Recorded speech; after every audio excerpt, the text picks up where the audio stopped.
The advancement of personalized learning.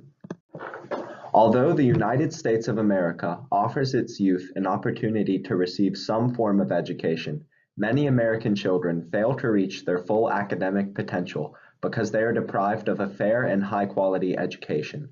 According to Drew DeSilver of the Pew Research Center, recently released data from international math and science assessments indicate that U.S. students continue to rank around the middle of the pack and behind many other advanced industrial nations. Many engineers are deeply concerned with this same issue, and they determine that America's problems lie within its one-size-fits-all approach to learning.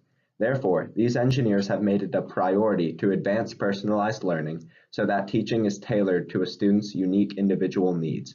We believe the solutions to this problem lie within the use of educational technology, grouping students by intellectual ability, and student and teacher profiles.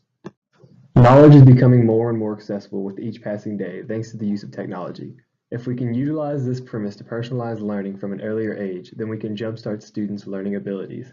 According to the ASEE, this educational technology could be used to develop online learning modules that would not only give students first-hand experience of the influence of learning style and motivation on learning, but they would also present tutorials on metacognition and motivation.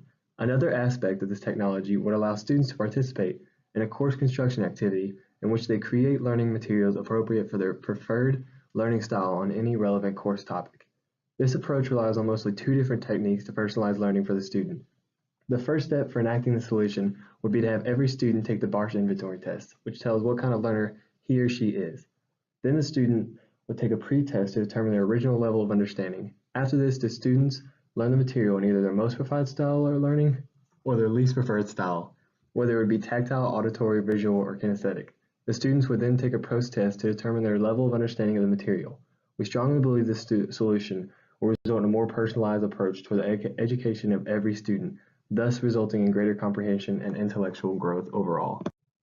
In addition to grouping students by type of learning, schools can choose to group by intellectual ability. A study by the National Bureau of Economic Research states that sorting students homogeneously by previous performance significantly improves students' math and reading scores.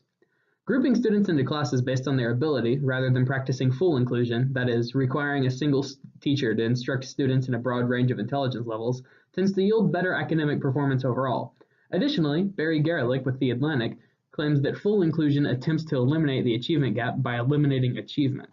Keeping students of different intelligence levels together to avoid drawing attention to the students with lower academic ability does more harm than good, as the progress lost by teaching students at a level that doesn't match their ability is far greater than what is gained by shielding students from reality. An individualized style of learning improvement would be the creation of student profiles. These profiles are a crucial tool in showing a student progress over time. Allowing both students and their teachers access to these profiles would be beneficial to identify a student's strengths and weaknesses. Research shows that having students track their own progress toward their individual goals results in a greater chance of actually reaching them. These personalized profiles will follow a student throughout his or her education and can be accessed at any time. They will provide students with information about themselves regarding how others perceive their academic performance, and they will also provide teachers with valuable information on each student. Teachers could also have individual profiles that identify their unique style of teaching.